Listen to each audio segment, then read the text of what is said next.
안녕하세요. 플레이야입니다. 삶이 힘들 때 전생 상담을 찾는 경우가 있습니다. 그리고 거기서 듣게 되는 말은 대부분 비슷합니다. 전생에 누군가에게 상처를 줬기 때문에 그 업보가 현생에서 이렇게 나타나고 있습니다. 이상하게도 이 말을 들으면 납득이 됩니다. 고통의 이유가 생기기 때문입니다. 이러한 시각으로 현실에서 일어나는 모든 고통과 불행을 이해하려 듭니다. 그런데 납득이 된다고 해서 이것이 실제로 작동하는 구조라는 뜻은 아닙니다. 전생이라는 개념은 모든 시간이 동시에 존재하는 더 큰 우주적 관점에서는 성립되지 않으며 소위 전생의 영혼과 현생의 나는 같은 영혼이 아닙니다. 더 자세한 설명은 이 영상을 참고하시기 바랍니다. 상벌론적인 카르마의 해석은 단순한 오해를 넘어 우리의 치유를 막고 더 깊게 병들게 할 수 있습니다. 이 관념이 얼마나 위험한지, 그리고 이것이 애초부터 성립할 수 없는 이유를 우주의 구조적 관점에서 살펴보겠습니다. 형벌로서의 카르마는 이런 구조입니다.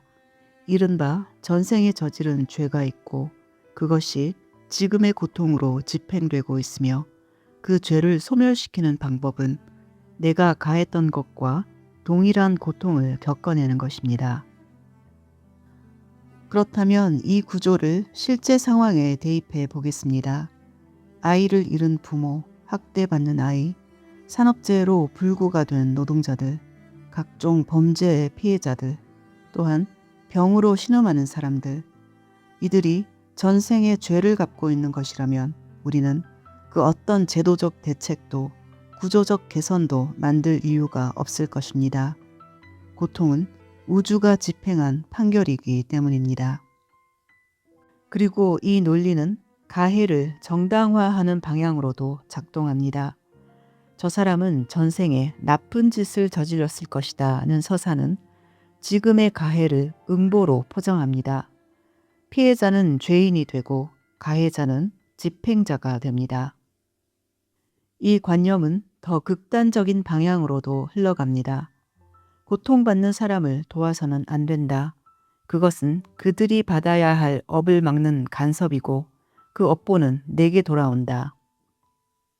형벌 카르마가 논리적으로 완성되면 연민이 오히려 죄가 되고 그 누구도 도와서는 안 되기에 상상조차 하고 싶지 않은 냉혹한 사회가 만들어질 것입니다. 상처 입고 고통받는 사람을 전생의 가해자로 바라보는 시각은 또 다른 상처를 만들어냅니다. 상벌적 카르마의 논리에 의하면 내가 의도하든 의도하지 않든 상처를 만들어낸 자리에는 새로운 카르마가 태어납니다.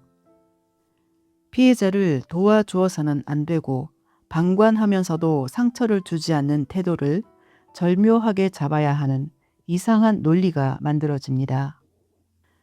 이 진퇴양난의 구조 안에서 인간은 어떤 선택을 해도 카르마를 피할 수 없게 됩니다. 그렇다면 이것은 법칙이 아니라 덫입니다. 고통받는 사람을 도와서는 안 된다는 말은 업장에 대한 과장된 해석이라 할 사람도 있을 것입니다. 그러나 고통이 우주가 집행한 판결이라면 그것을 막는 행위는 판결에 대한 간섭이 됩니다. 이것은 이 구조의 자연스러운 결론입니다.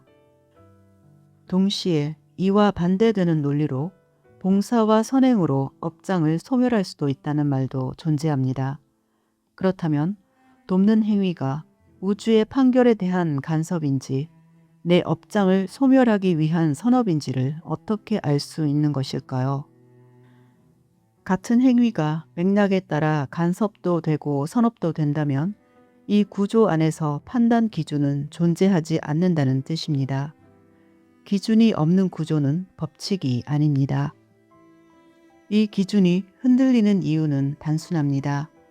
형벌 카르마는 논리적 결론을 끝까지 따라가지 않은 채 멈춰 있기 때문입니다.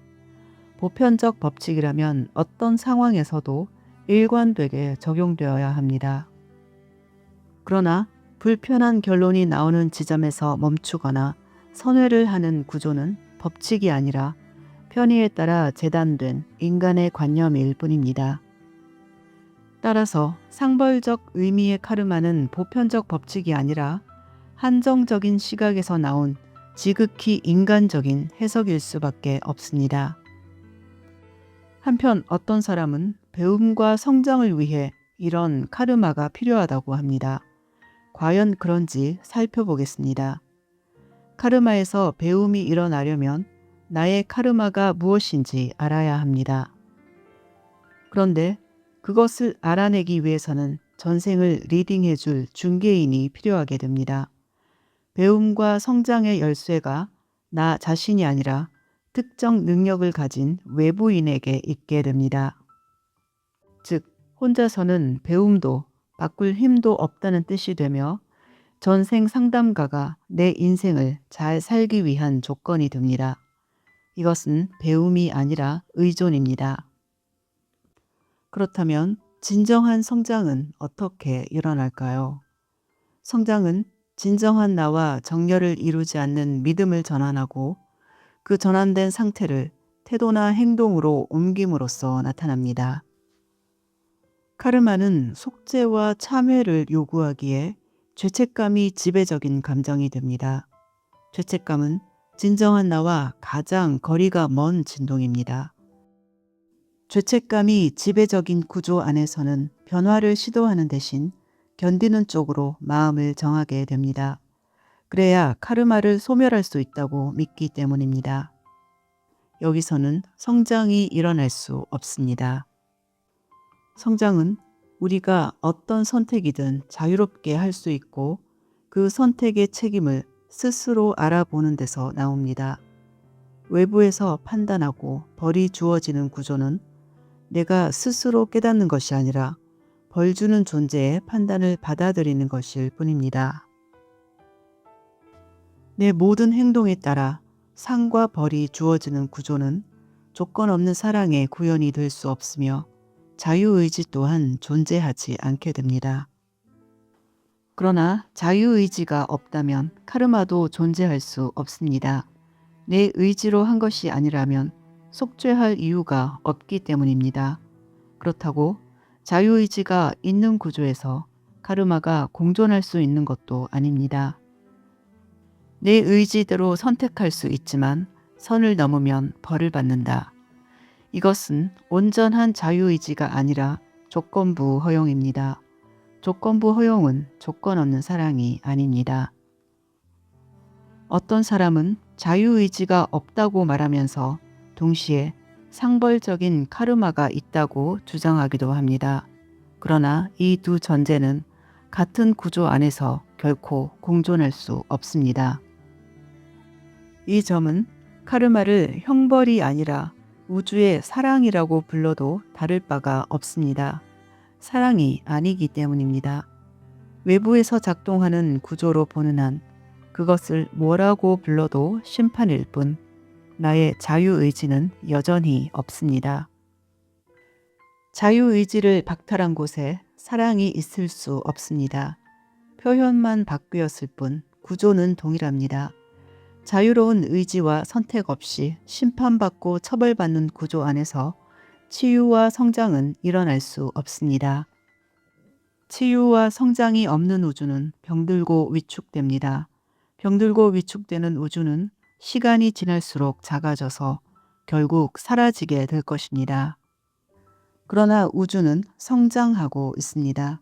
우리가 성장하기 때문입니다. 그러므로 응징하는 카르마는 존재할 수 없는 구조입니다. 카르마가 징벌적 의미가 아니라는 말에 분노하는 사람들도 존재합니다. 지금 나에게 상처를 주는 사람이 다음 생에서는 같은 고통을 받게 될 것이라는 믿음이 위안이었다면 더 그럴 것입니다.